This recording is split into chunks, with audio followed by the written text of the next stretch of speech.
It looks damn clear right now. It's the first or second week in June to go into phase one. Again, that's manufacturing, construction, wholesale, and retail only for curbside pickup. Those are the big standards. And then we'll fill in a lot of blanks between now and then about how to do those things and how to approach them safely. But I think it's going to be first or second week in June unless people get undisciplined and start to lose track of the standards and we start to see a resurgence.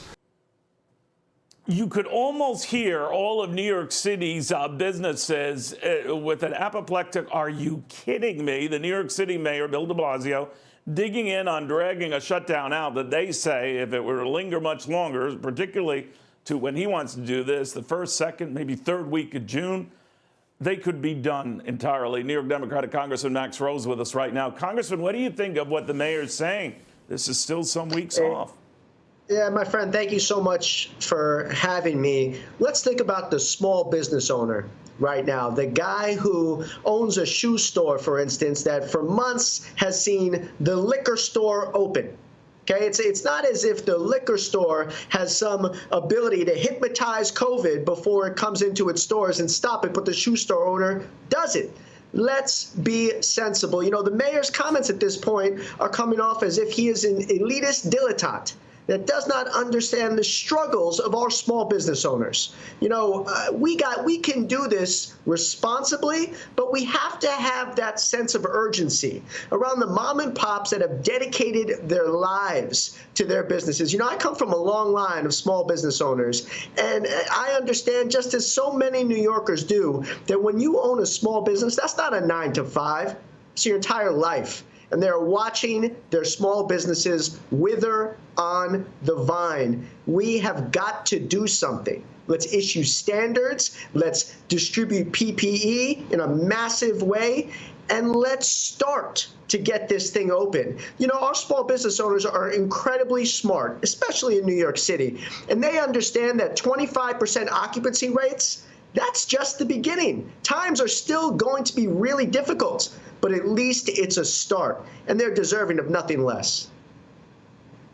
You're also a United States Congressman, so you can weigh in and maybe try to influence, obviously, the mayor, because it does seem to be even stricter than some of the guidelines we're hearing from New York Governor Cuomo. What is he looking at that others are not? I mean, even the incidents, the death rates, the hospitalizations, all are dramatically down in the city and all the boroughs. So what is he basing this on? Do you know?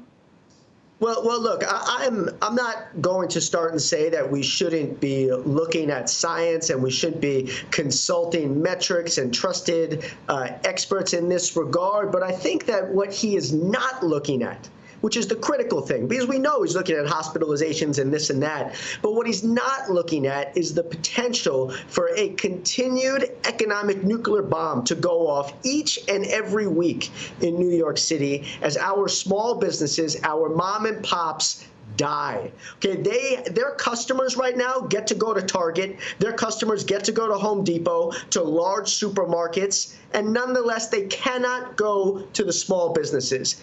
It doesn't make sense. And all we're asking for, all they are asking for, is some sense of guidance and some sense of urgency that gives them resources and enables for them to start to open up. They're not getting it from the mayor, Congressman. So let me ask you this. No, they're not, and that's a problem. Some have already done. Some of them are already opening up. So I'm wondering, technically they would be in violation of the mayor's orders and by extension the governor's orders. For those who are going to feel tempted, the hell with it. I'm going to open up. I'm going to, allow sidewalk service, whatever you want. Should they be penalized for doing that? Look, my friend, I'm not going to come on your show and advocate for anyone to break the law or go against the mayor's guidance. But what I am coming on here to say is that this mayor's leadership at this point and his tone-deaf message to our small businesses is pitiful, and this city will be better off when he is no longer the mayor. This is an enormous disappointment, and our businesses are going to suffer. Now, there are certain things, though, that the federal government can be doing as well. I came out today arguing that the President of the United States should assert the Defense Production Act to push PPE down to our small businesses. We have to extend the PPP program past the 8-week deadline to 24 weeks, and we certainly have to get rid of this ridiculous 75-25 ratio, because if you're a small business owner in New York City, look, your rent is sometimes 50% of your costs, and we have to fix that so that they can stay open. Let me ask you, the president today was pushing the houses of worship open. I've talked to a rabbi and a priest on this issue, saying that they will obviously honor reasonable capacity requirements. But then the mayor's people come out with a statement saying, we'll continue to work closely with faith leaders to ensure people can safely worship during these stressful times, but will not take any steps that could jeopardize New Yorkers' health. Well, the fact of the matter is they have not been supporting large gatherings in churches. So they've never been doing that. So obviously they're going to continue to honor what they've always been doing, which is not what the president says they should be doing. Should you, and do you have any problem with people of any faith, any house of worship, once again returning to those places of faith, even honoring social distancing and other guidelines that we see in other states?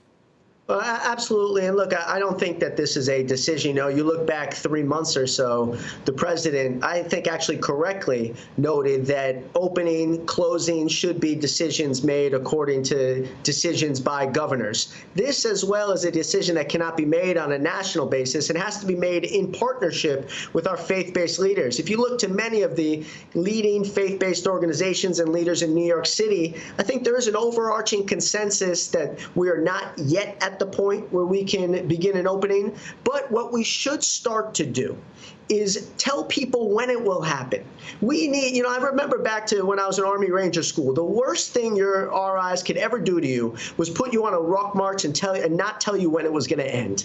That was what you feared more than anything else. And that's the place where most New Yorkers are in right now. They've been doing the right thing. Right. Their heads have been kept down and they've saved lives. Now they have to be told when times can get better. Well put. Congressman, very good seeing you again. Be safe, be well, be healthy. All right. Absolutely. The same to you and your family, my friend.